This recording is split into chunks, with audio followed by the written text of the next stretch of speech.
Before we continue, be sure to subscribe to the channel and hit the bell to get notified about our latest videos. What is the deal with menopause and weight loss? Is it causing you to gain weight? Is it making it harder for you to lose weight? My guest today, Dr. Jennifer Zelovitzky, is a board-certified family physician. She's also a certified menopause provider. She's also the clinical director of Women's Health and Vitality at Medcan Toronto and host of the podcast Medsplaining. Really, when it comes to weight loss, it's the symptoms of menopause, whether you're perimenopause, menopause, postmenopause, it's the symptoms that we're trying to treat. Menopause is going to happen. You can't stop it from happening. And it's the symptoms. But I had someone the other day say to me, I'm so sick and tired of people blaming menopause for weight gain or inability to lose weight. It's just calories in versus calories out. What do you say about that? Yeah, well, they're not incorrect because they're not totally correct, but we'll talk about it. It's very, very complex. Partially, it is coincidental because women, as our estrogen trends down at midlife, so do our other digestive hormones, and that happens for both men and women. There's also the loss of muscle mass, which happens for both men and women. But estrogen seems to be a match that lights the fire that accelerates it in women and exacerbates it in women. So I would love to say that, well, let's just give estrogen and you'll lose weight magically. But unfortunately, that doesn't happen because there are too many moving parts and other factors, including your genetics, like I said, your digestive hormones, your ability to have calories out, you know what I mean? Like your ability to move, your ability to expend energy, your sleep, which is impacted by menopause, that women have much more of an impact than men. So there are just too many moving parts. So yes, it is connected, but it's not the cause per se. Before we go any further in the conversation, if there are still any men joining us, what is the difference between andropause and menopause? Andropause being for men, menopause being for women. So andropause is the gradual decline of testosterone over time. And yes, men will experience a gradual decline in testosterone as they age. The difference is it's a gentle slope for most men, unless they've had chemotherapy or surgery or an injury to their testicles where there's something else that's exacerbating it. But for women, menopause is a steep decline in estrogen. So women have this basically falling off a cliff with their hormones at midlife, where men have a gentle slope. I wish we had the gentle slope, and so women actually have a complete stop, a cessation of their ability to be fertile. Men, as we know, from looking at De Niro and Pacino, they remain fertile till death in most cases. And that's the thing, right? So what's happening to us is we're not producing the eggs, the number of eggs. Correct. That we did before. So I don't want to spend too much time on the why behind it because it's going to happen anyway. So we break it down into perimenopause, the 1 day of menopause, and then postmenopause. So how does someone know where they land and just maybe a why to begin with? Okay, so let's start by defining what menopause is. So menopause is the point where you've gone a full year without a period.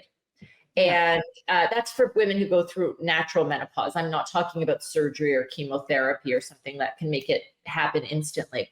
But for women who go through a natural menopause, it's the day where you've gone a full year. And so that's a point in time. So really, when we're talking about symptoms and managing, we're talking about perimenopause, which literally means the time around the menopause. So if menopause average age is 51, perimenopause can be 45 to, 55 or maybe even earlier, because symptoms can start 10 years before that final period happens. And that's where we get complete chaos with our hormones. It comes down to what symptoms are you experiencing and what can you do to address them? And so what are those symptoms and what can we do to address them? So at the top of the pyramid, I'm going to put sleep deprivation. Sleep deprivation is one of the earliest and most significant signs of perimenopause. And often women aren't quite sure what it is that's preventing them from sleeping. And often what differentiates it is women will say, I fall asleep, no problem. This isn't insomnia where you can't fall asleep. Some women do have insomnia because their mind is going and they can't sleep, or there are other factors going on. But let's just say the average person where it's purely due to perimenopause.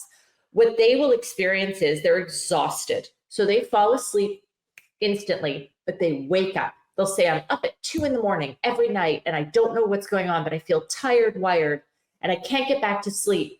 And then my heart's racing, and then I get up to pee, and it's because I have to pee that I woke up. They just aren't quite sure. Now, the lucky women have a hot flash, and then they're like, oh, well, I know it was a hot flash that woke me up. And then they start to go, perimenopause. But for a lot of them, they just don't understand why they're waking up. And it is because whether they're having a hot flash or not, those estrogen receptors in their brain are going on high alert. They're sensing something in the environment is wrong. And so that can lead to palpitations. Now, the problem is when you're not sleeping, that in and of itself leads to weight gain. So studies show that women need about 7 hours of sleep, of which 25% should be deep sleep or REM sleep. I've seen them kind of used either or, to be able to combat the weight gain that can come with perimenopause, which can be 1.5 pounds per year on average if it's not, managed. So that in and of itself, but then the downstream effects of lack of sleep. So everybody can relate to, men or women, you can relate to what it's like if you've gone without sleep for a night or 2 nights. But multiply that by months or years. And what you have is you're tired during the day, you're craving carbohydrates and sugar for the quick hit to keep your brain awake. You're having more caffeine, which then interrupts your sleep the next night. You're not moving as much. And even if you are maintaining your workouts, you're not expending the amount of energy that you would have had you slept well.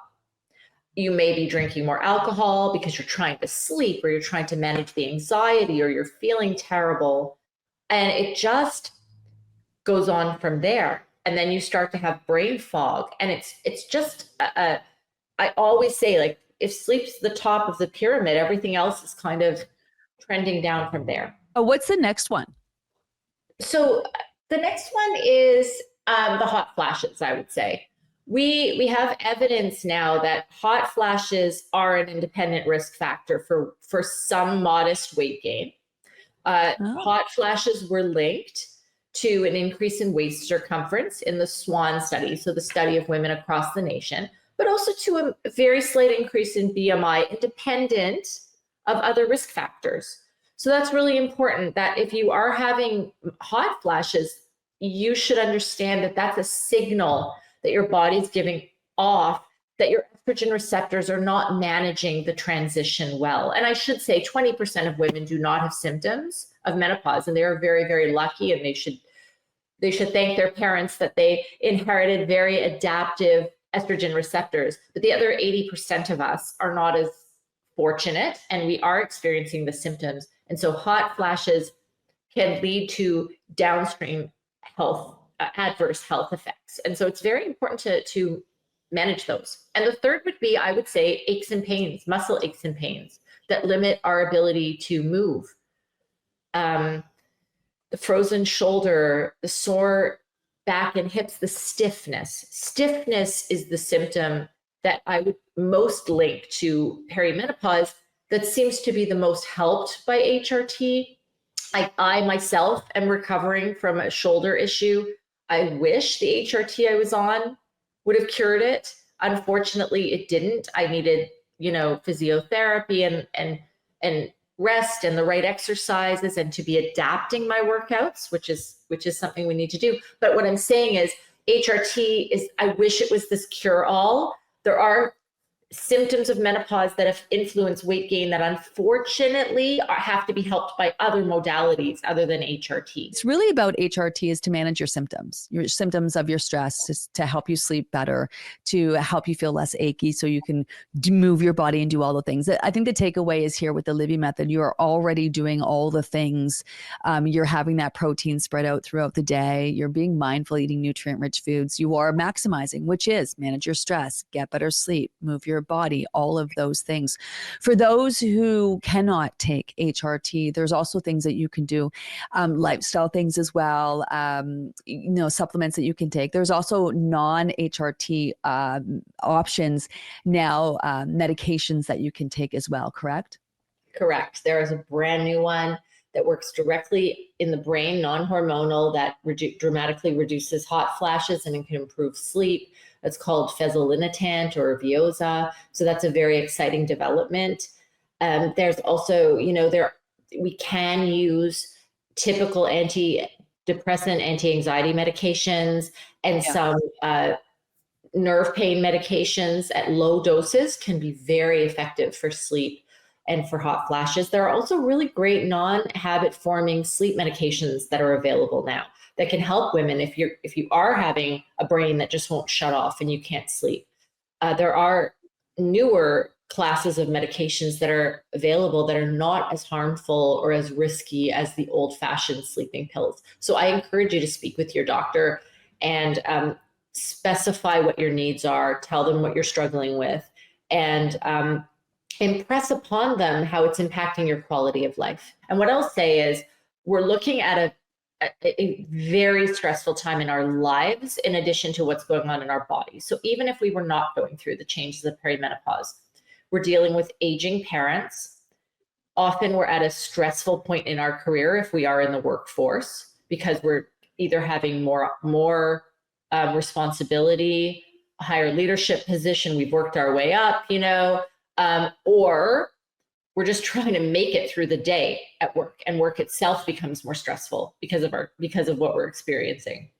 But then we have children who are getting older, and it's true what they say, bigger kids, bigger problems. You may not be having the temper tantrums and the terrible twos, but you're definitely dealing with a lot of anxiety and stress about kids maybe leaving the nest or going through difficulties of their own, challenging times. It's a difficult world for teenagers and young adults out there now as well. And then we add to that, just the maybe relationship difficulties that are coming, either because of our symptoms or independently. So it just seems to be a confluence of different stressors in our life. And what that does is it can drive up our cortisol levels. And I want to be very clear here because I've seen so many people talking about this online. Our cortisol levels, there's a wide range of normal. Cortisol comes from our adrenal glands, which sit on top of our kidneys, and cortisol plays a very important role in our life. It's our stress hormone in the sense that it allows our body to adjust to stress appropriately. So if we need to be running from a tiger, it allows everything in our body to function, our heart to speed up, our blood pressure to increase, to pump more blood. And so that's good in sort of emergency situations. But the problem is, if you're constantly under stress, your cortisol is going to be at the higher end of your normal range. And I want to stress that because you don't need a cortisol test unless we're suspicious that you have something called Cushing's disease, which is a very dangerous condition where you'd be having very, very obvious symptoms that something's wrong.